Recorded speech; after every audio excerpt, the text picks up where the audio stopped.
All right, everyone, get ready. Because this time, we are tackling Bloodborne. One of the all-time greats. Oh, absolutely. And, we're going to do it right. We've got a ton of Bloodborne stuff to get through, articles, guides. Someone even sent in fan theories. There's some wild ones out there. Yeah, so get ready to master Bloodborne because this deep dive is going to give you all the tips and tricks you need to not only survive Yharnam, but conquer it. But let's be honest, even just surviving is an accomplishment in this game. True. Very true. Right. But you know where we got to start, right? Where else? The gothic nightmare of Yharnam itself. Exactly. The setting is just incredible. It's terrifying, obviously, but also stunning, those gothic buildings, the eerie streets. The atmosphere is so well crafted. From the architecture to the lighting, it all adds to that sense of dread. But it's not just about looks, is it? Definitely not. The visual design feeds directly into the game's themes. Okay, now you have to elaborate on that. Well, just look at the city itself. Crumbling grandeur. The pursuit of knowledge gone wrong, unchecked ambition, and that blood everywhere. Right, a constant reminder of what's really going on in Yharnam. It all ties into the game's core ideas. Transformation. The blurry line between human and monster. It's amazing how much a game can say without any words at all. Exactly. And speaking of subtlety, Bloodborne loves its secrets. Oh, yeah. It doesn't just spell everything out for you. You have to work for it. And that makes those discoveries so much more satisfying. Like when you find a hidden note and it completely changes how you see a character or an event. Those are the moments that stick with you. And then there are the bigger mysteries that keep you guessing the healing church Queen Yharnam. Don't even get me started on those. I need answers. And you'll find them. But those are threads best left for you to untangle as you experience Yharnam for yourself. Fine. You're killing me with the suspense. But we've got a lot more to cover, so enough about the scenery. Let's talk combat. Ah, yes. The reason we're all here. Because, let's be real, Bloodborne is famous for its difficulty. That's putting it mildly. Oh, I know I've rage quit more times than I'd like to admit. But that difficulty, it's intentional. You're saying there's a method to the madness. Exactly. It's about pushing you to master the game's systems. You mean all those deaths, they were educational? In a way, yes. Take the rally system, for example. Okay, yeah, so you get hit, you take damage, but you have that brief window to counterattack and earn some health back.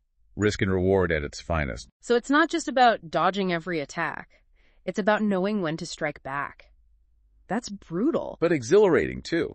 You're always on edge, always thinking about your next move. And then there's New Game Plus, Bloodborne's way of saying you thought you were good. Think again.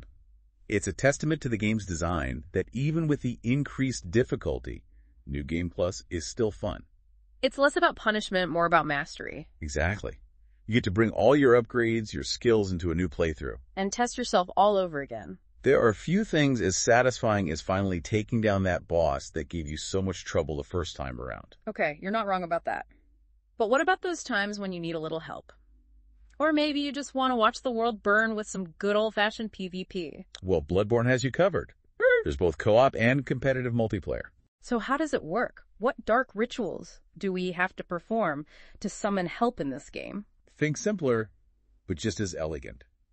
It all comes down to these things called beckoning bells. Okay, so we're talking literal bells here. Interesting. You ring the beckoning bell, and it sends out a call letting other players join your world. Basically a bat signal, but for monster hunting. Makes sense. And what about when you're not feeling so heroic? When you want to cause a little mayhem? Well, that's where the sinister resonant bell comes in. Oh, I like where this is going. Ring that one, and you open yourself up to invading other players' games. That's a whole new level of risk, right? Definitely keeps things interesting. But hold on. Didn't we read something about covenants? How do those work with the whole multiplayer thing? The covenants. Factions within the game, each with their own goals and rewards. So like joining a secret society, but with more werewolves and fewer secret handshakes. You could say that joining a covenant can give you access to unique items. Abilities even change how you interact with other players. Okay, that's seriously cool. Give me an example. Take the Vile Bloods, for instance. They're all about invading other worlds and claiming blood echoes. Sounds ruthless. I like it. But here's the catch. The more echoes you have, the more vulnerable you become to invasions yourself. So it's high risk, high reward. I can dig it. You've convinced me covenants are awesome. Yeah. But enough about teaming up. Let's talk about gearing up. How do I turn my hunter into a monster-slaying machine? First, you gotta understand the heart of it all. Blood echoes. Right. Those are basically your experience points, right? Exactly. You earn them by defeating enemies, and then you use them to level up your stats. Classic kill monsters get stronger loop. But what about weapons? I've heard whispers of these trick weapons, and they sound seriously cool. Ooh, they are. They're what make Bloodborne's combat so unique. Each trick weapon can transform between two forms with different movesets. So 2 weapons in one. Talk about efficiency. Okay, what are some of the fan favorites? Hit me with the good stuff. Oh man, where to even begin? Let's see, for a good time, you can't go wrong with a Saw Cleaver Brutal in its standard form, but transform it, and you've got this giant serrated weapon that can stagger enemies. Staggering enemies sounds like my kind of party, but what if I'm feeling a little more refined, you know? Well, then you might like the Threaded Cane, fast and elegant in its cane form, but transform it and boom, you've got a whip for crowd control. Okay, I'm sold already. But I have a feeling there's more. Oh, there's always more. For the brute force approach, you've got the Kirk Hammer. The Kirk Hammer. That name sounds intimidating. As it should. Don't let that initial sword form fool you. Transform it, and you're wielding this massive hammer. Just obliterates anything in its path. All right, you had me at obliterate, but I'm guessing there's more to it than just picking a cool weapon. Absolutely. You have to upgrade them too. That's where bloodstone shards come in. And I'm guessing we find those by exploring Yharnam and probably fighting some horrifying creatures along the way. Exactly.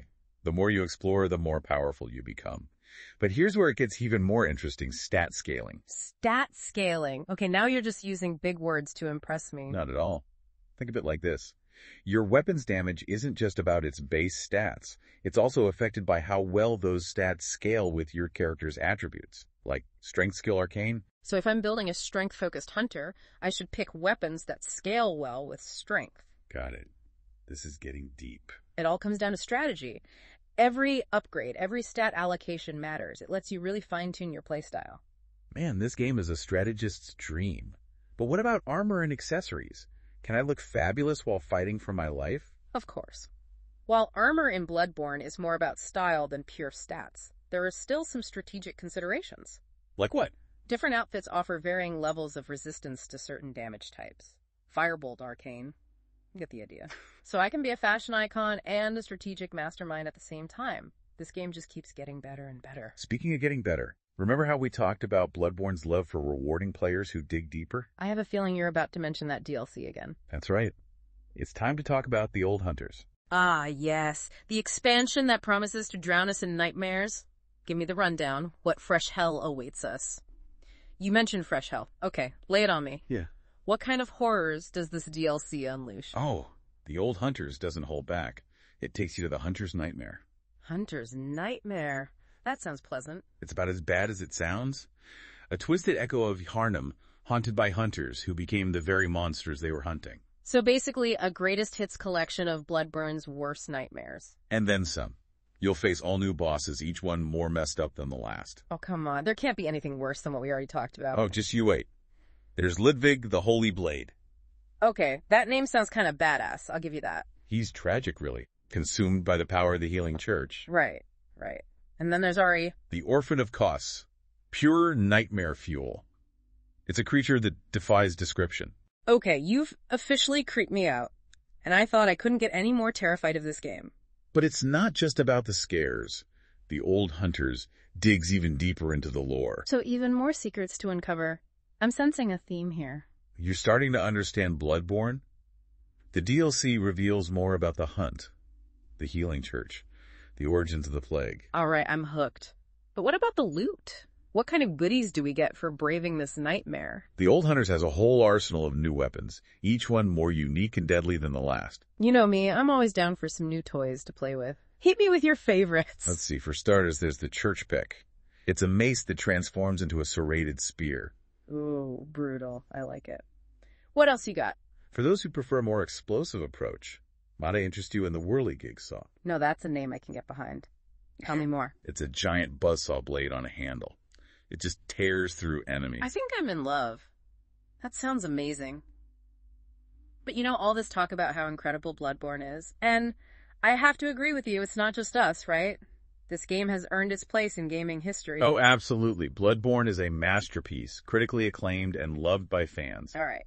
Back up those claims. Give me the cold, hard facts. Back in 2015, Edge magazine named it the 4th greatest video game of all time. Okay. That's pretty high praise. And it holds up. It really does. GQ did a poll in 2023.